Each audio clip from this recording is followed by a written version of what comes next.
Pernah dengar istilah OOP? OOP adalah singkatan dari Object Oriented Programming. OOP adalah paradigma atau cara berpikir dalam pemrograman yang berfokus pada objek. Objek bisa dianggap seperti benda nyata. Misalnya, mobil. Mobil punya atribut seperti warna dan merek, serta perilaku seperti berjalan atau berhenti. Ada 4 konsep utama dalam OOP. Yang pertama, ada encapsulation, yaitu membungkus data dan fungsi agar lebih aman. Yang kedua, ada inheritance, yaitu sebuah kelas bisa mewarisi sifat dari kelas lain. Yang ketiga, ada polymorphism, yaitu satu fungsi bisa punya banyak bentuk.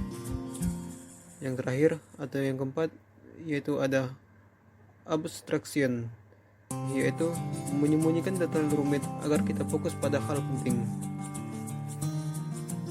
Dengan OOP, kode kita jadi lebih struktur, mudah dipelihara, dan bisa digunakan kembali. Itulah mengapa OOP banyak dipakai dalam pengembangan software modern. Sejarah OOP. Object Oriented Programming lahir dari kebutuhan memodelkan dunia nyata ke dalam program komputer. Sejarahnya dimulai pada tahun 1967 dengan hadirnya bahasa Simula, yang pertama kali memperkenalkan konsep kelas dan objek untuk keperluan simulasi.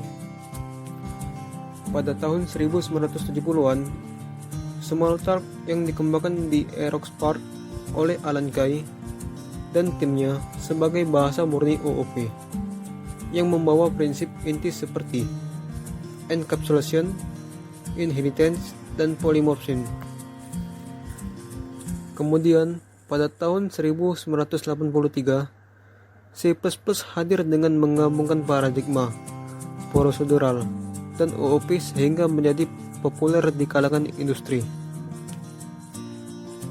Perkembangan berlanjut pada tahun 1995 ketika Java diperkenalkan dengan konsep Read Once Run Anywhere yang membuatnya digunakan luas pada aplikasi desktop, enterprise, dan mobile. Memasuki tahun 2000-an, muncul bahasa modern seperti Python dan C# yang mendukung OOP dengan sintaks lebih sederhana dan fleksibel, sehingga semakin memudahkan pengembang dan dalam membuat perangkat lunak. Bahasa pemrograman OOP. Bahasa pemrograman yang mendukung OOP memiliki peran penting dalam perkembangan teknologi. Yang pertama itu ada C++, merupakan bahasa yang banyak digunakan untuk mengembangkan sistem operasi, aplikasi dengan performa tinggi, dan game. Yang kedua, itu ada Java, menjadi pilihan utama untuk aplikasi desktop, mobile, maupun enterprise karena sifatnya lintas platform.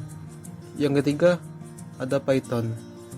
Meskipun bukan bahasa murni OOP, mendukung paradigma ini dengan sangat baik dan banyak dipakai dalam bidang kecerdasan buatan, data science, dan pengembangan web. Yang keempat, ada C# dikembangkan oleh Microsoft. Banyak digunakan dalam pembuatan aplikasi berbasis Windows serta pengembangan game menggunakan Unity. Yang kelima, itu ada Ruby. Dikenal sebagai bahasa pemrograman murni OOP dengan sintaks sederhana dan populer dalam pengembangan aplikasi web melalui framework Ruby on Rails. Software atau IT untuk OOP. Untuk mempelajari dan menerapkan OOP, dibutuhkan software atau Integrated Development Environment atau IT yang mendukung penulisan, pengujian, dan debugging program. Beberapa software yang populer digunakan antara lain, yaitu yang pertama ada Eclipse, NetBeans, dan IntelliJ IDE, yang banyak dipakai untuk pengembangan dengan bahasa Java. Yang kedua, itu ada Visual Studio, menjadi pilihan utama untuk C++, C# maupun VBNet karena fiturnya yang lengkap. Yang ketiga, ada PyCharm. Adalah aid khusus Python yang sangat mendukung praktik OOP di lingkungan pendidikan. Software ringan seperti BlueJ dan ggrapes sering dipakai untuk membantu mahasiswa memahami dasar OOP secara visual. Sementara itu, Visual Studio Code menjadi editor yang fleksibel karena mendukung berbagai bahasa pemrograman dengan bantuan ekstensi. Adapun contoh coding OOP menggunakan Python, seperti dalam video ini.